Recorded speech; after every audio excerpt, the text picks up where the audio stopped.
Funding for Outdoor Idaho is made possible by the Laura Moore Cunningham Foundation, committed to fulfilling the Moore and Bettis family legacy of building the great state of Idaho, by the Friends of Idaho Public Television, by the Corporation for Public Broadcasting, and by the Idaho Public Television Endowment.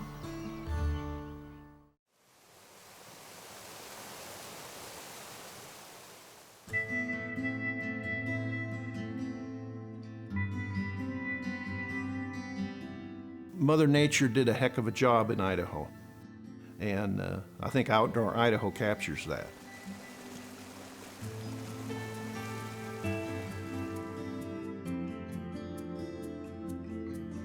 It shows the gem state, the Idaho that I know and don't know. A lot of things I don't know about Idaho. You watch Outdoor Idaho to see it. And I really appreciate the quality of the programming and the fact that, I don't know, we always say they're the top public TV station in the nation. I think it was especially a source of comfort during the pandemic, and somebody else said it, and I will reiterate it. It was comfort food for the soul. Volunteers have always been key to our success. People like Judy Austin, who has spent countless hours of her time doing research for us, and all the while admitting she's not exactly the outdoorsy type. I don't hike, I don't camp, I don't do any of that stuff. I walk around the neighborhood with our dog. Outdoor Idaho has brought Outdoor Idaho into our house, lowercase Outdoor Idaho into our house. Beautiful areas that I will never see.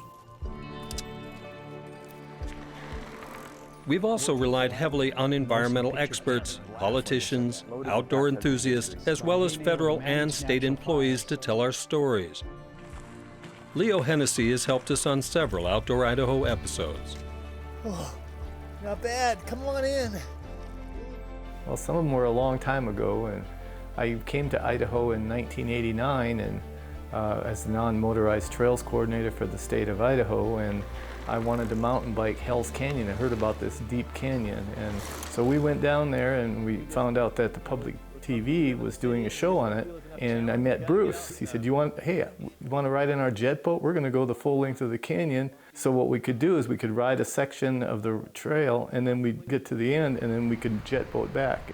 What we didn't know is that he expected us to pay, and basically we didn't have any money, and finally he relented and said, yeah, we'll pay. So that was my first experience with public TV.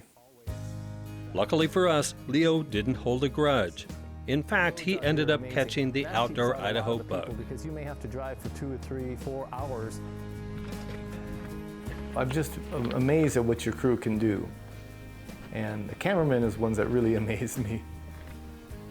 We'd be carrying, up to maybe 75 pounds, just us, with pack rafts or backpacks. And then they had the camera. I do remember offering to carry the equipment, and I was told very politely, no, because this is a very valuable camera, and if it drops, we're going to be in trouble. So I basically did not carry anything unless I was asked, but I offered all the time. Boy, this is fun.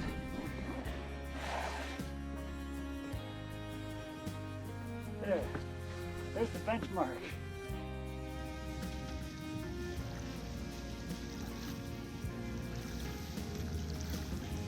Idaho Public Television is accessible to just about everyone in the state. This really is Idaho's public television station. Not Boise's, Idaho's. I also think that's one of the reasons why Outdoor Idaho is a valuable program, because it does cover the whole state in its subject matter. Change is coming. Are we going to take advantage of it? Are we going to design our future, or are we going to have it imposed on us? I think we can do a better job. Idaho's been divided forever along different lines, right? I mean, northern Idaho and southern Idaho have been at odds since the beginning. As a journalist, you're used to people coming out and being wary of why are you there, and what are you guys up to? And I really think that Outdoor Idaho is one of those unifying forces in Idaho. And I saw it. I've seen it around the state. I've seen it when I drive up in a Idaho Public Television marked SUV. I can't tell you how many people I've talked to over the years who have recognized me from public television or whatever and said, the Outdoor Idaho shows taught me how to go on vacation.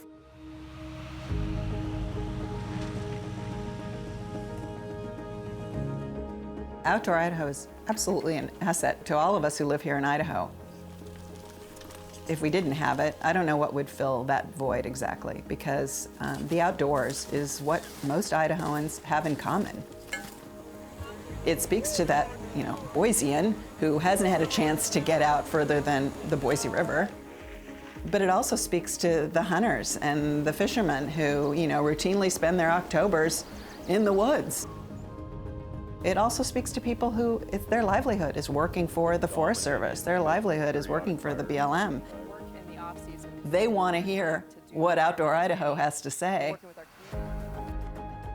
So, yeah, I think it brings the state together.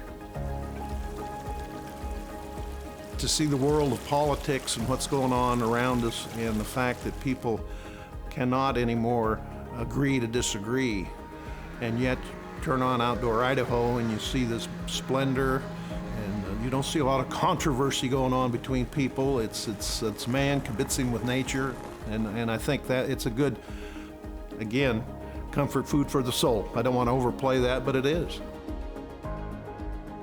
These mountains draw you home. I mean, there's other mountains, but not like these, not in my mind.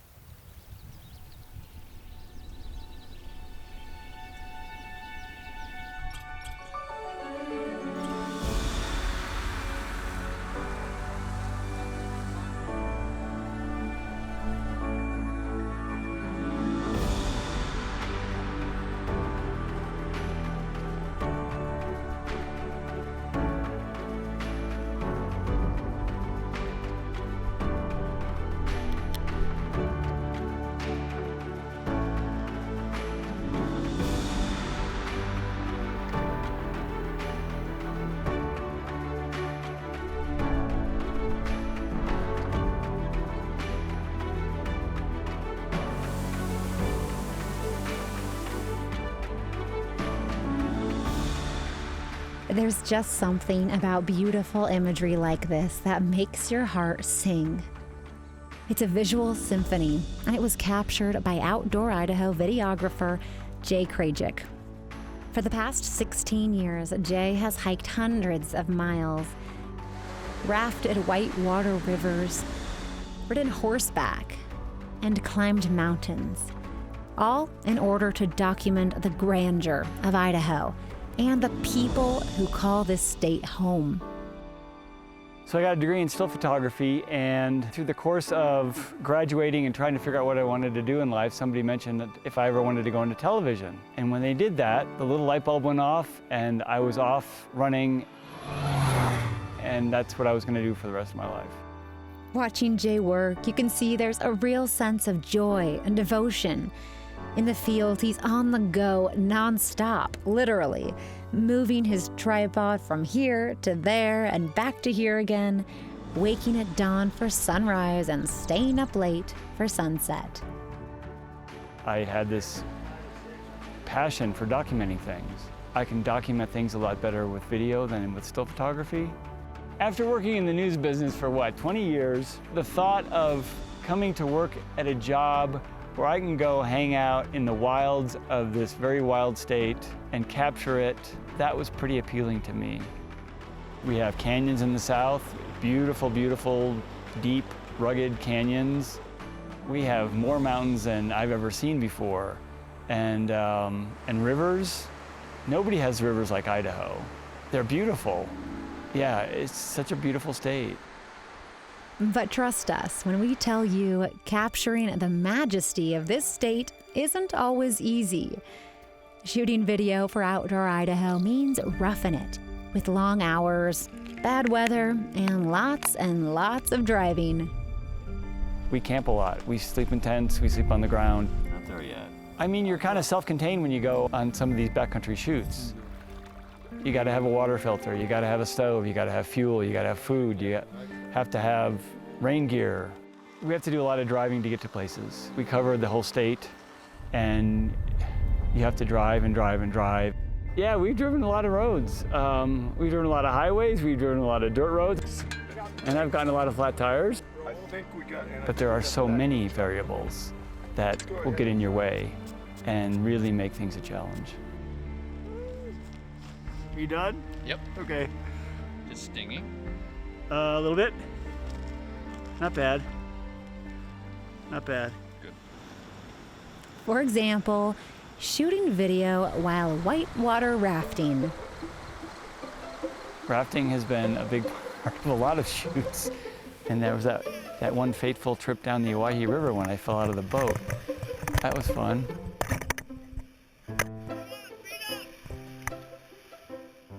And then down the Middle Fork where we got stuck on the rock. That's some fun video. Yeah. And we got stuck in about 3 rocks in about 20 minutes. So those are lots of adventures in different modes of transportation. We did a show on headwaters. We were on horseback, 40 miles back to the headwaters of the Snake River in the far remote reaches of eastern Yellowstone.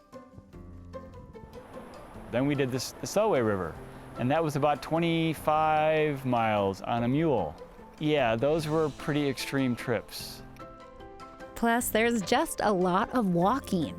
Uphill, downhill, through streams, over rocks, across ridges, every type of walking you can imagine, Jay has done it with a video camera in hand.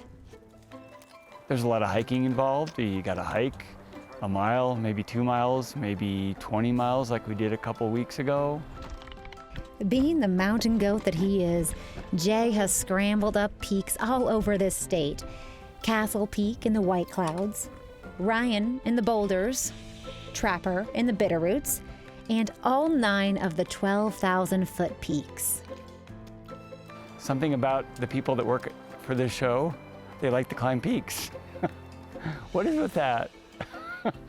I think I've climbed 20 peaks just working for Outdoor Idaho.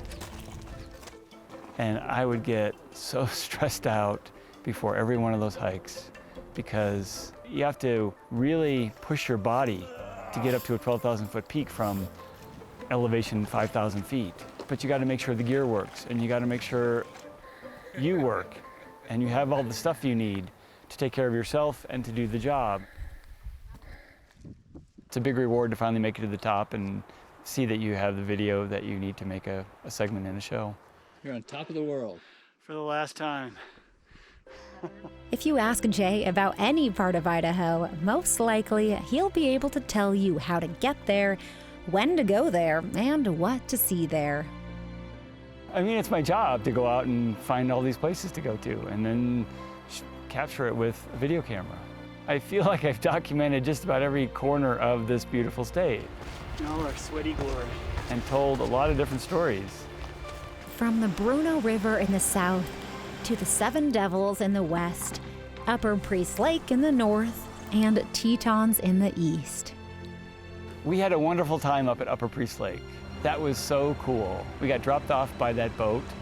They went up the thoroughfare. We got dropped off for a night. That was such a cool trip because we had clouds, we had rainbows, we had rain, we had sun, we had everything that anybody would ever imagine to get video of. We Idahoans were truly lucky that Jay has documented this for us to see. He's preserved nearly 2 decades of sights and sounds. Jay has left a visual legacy for all to enjoy. There's a lot to remember about this job. There have been some really amazing adventures. I couldn't ask for anything better to just go out and shoot video of what I love to shoot video of. Yeah, just getting lost with my video camera. It doesn't get any better than that.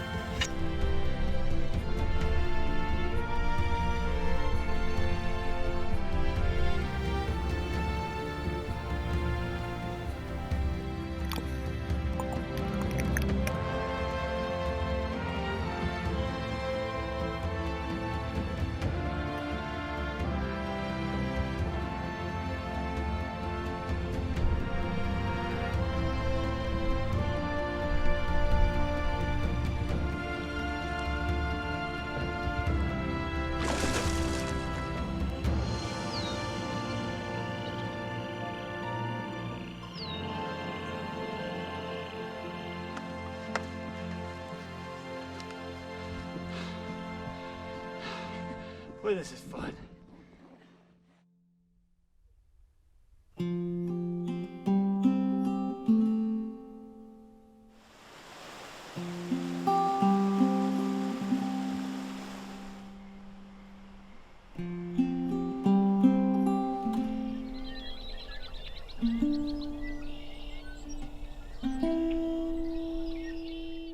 I'm Lauren Malenk. I'm the lead producer at Outdoor Idaho. And when I think about the value of Outdoor Idaho, I think about the potential that we have as storytellers to help people across the state of Idaho care about the outdoors.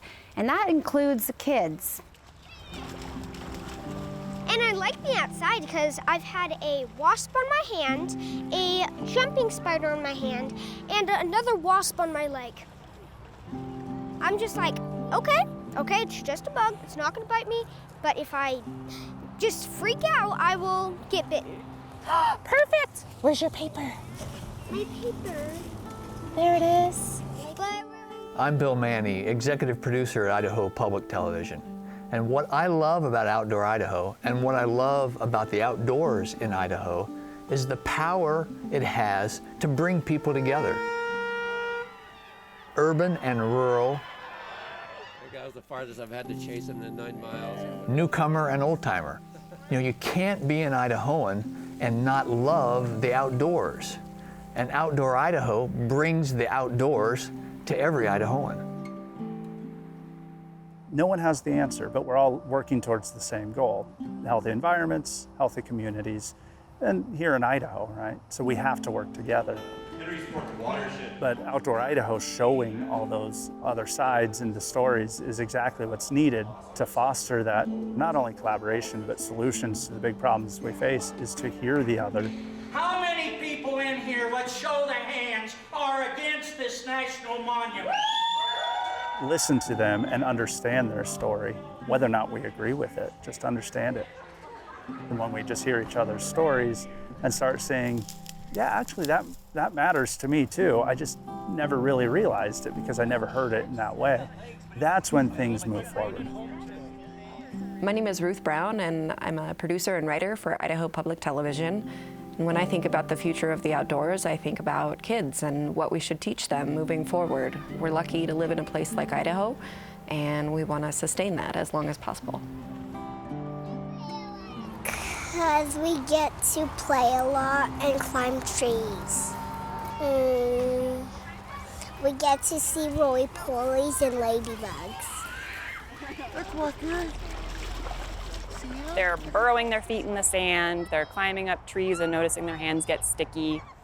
Earlier we had a moth. They were capturing, holding the moth. They were touching slugs. They're washing their sandy feet off in the water when they notice it's uncomfortable. They're smelling leaves. They're just exploring their environment in a really cool way. Oh yeah, and I also like about the winter is that I can eat snow and we can make an igloo. I'm Pat Metzler, and I'm a director, videographer, editor, and I've been working on Outdoor Idaho for 33 years now. And it is a lot of fun watching kids learn about Idaho and the special places that we have. And we have the ability to bring those places to people, educate them about the history, the importance, and those type of things, so that hopefully when they're in charge, we can have these places preserved. A show like Outdoor Idaho, where you kind of go in depth and talk about the issues surrounding a place and its history and its natural history, I think would instill a sense of respect for the land and responsibility. But educating people about how to use it while preserving it and conserving it, just pull it out quickly so it doesn't bind on the saw there, is a winning strategy, and I think that's the role that a show like Outdoor Idaho could fill. Hi, my name is Forrest Berger. I'm a producer-director for Idaho Public Television. The future of the outdoors is going to be dependent on our children. They're the new shepherds of the land, so to speak. At Outdoor Idaho, our role is to teach them so that they can succeed. When I learn outside, I learn something new that my brain puts in knowledge in me every day. Like I learn something new, but every day. And like The river over there, I learned something new about it today. I learned there's like bugs in the river. If they are growing up and their fondest memories, their most powerful memories, the memories where they most felt themselves and free and right, were in this outdoor environment, I think it is natural that we will have a generation kind of rise up that is deeply and authentically passionate about the outdoors, not just because they think they should be or they've been told the environment matters, but what does that even mean? They're going to really care about nature. They're going to know nature. Yeah. I like stacking rocks. I like climbing trees. I like catching minnows. I like catching bullfrogs. I like digging. I like looking for worms. Whoa, that one's giant. I'm Aaron Coons, the production manager here at Idaho Public Television for the last 11 years. So what is Outdoor Idaho to me? It's 30 minutes of zen.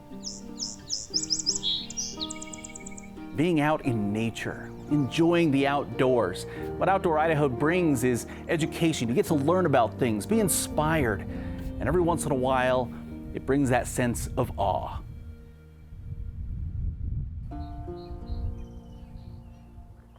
Nature is important for our mental health and for our physical health, and it's beneficial in almost any dose and in almost any form.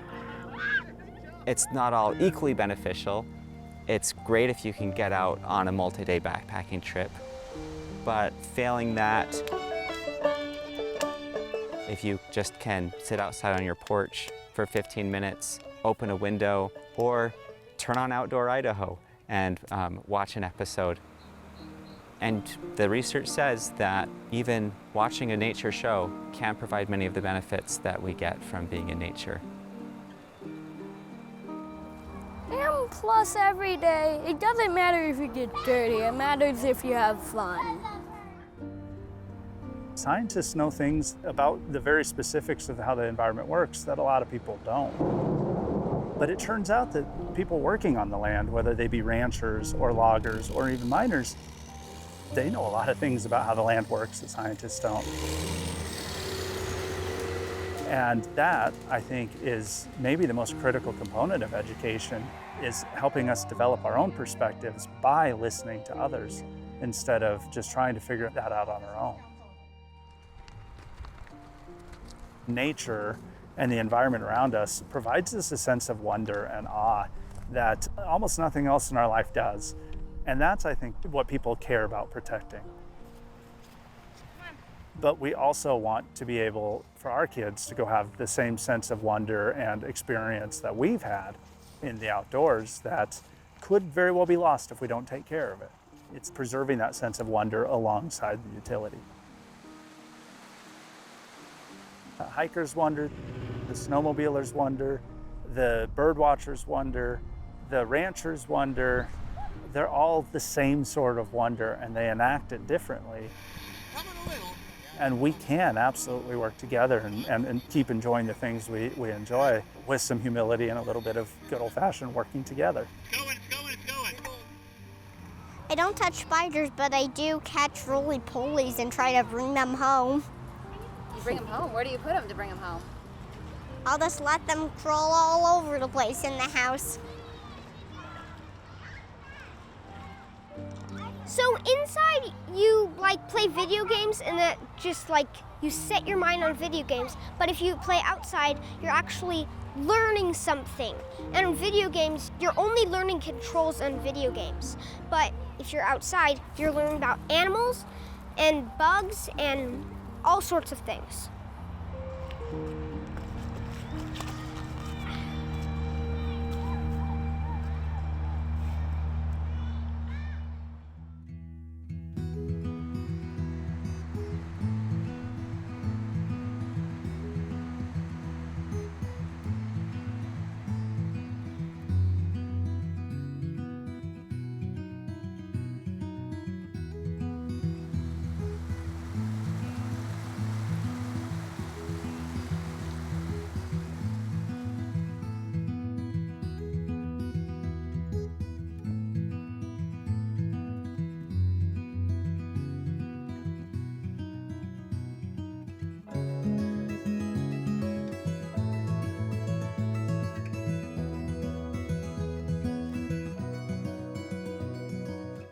Presentation of Outdoor Idaho is made possible through the generous support of the Laura Moore Cunningham Foundation, committed to fulfilling the Moore and Bettis family legacy of building the great state of Idaho. By the Friends of Idaho Public Television, by the Corporation for Public Broadcasting, and by the Idaho Public Television Endowment. To find more information about these shows, visit us at idahoptv.org.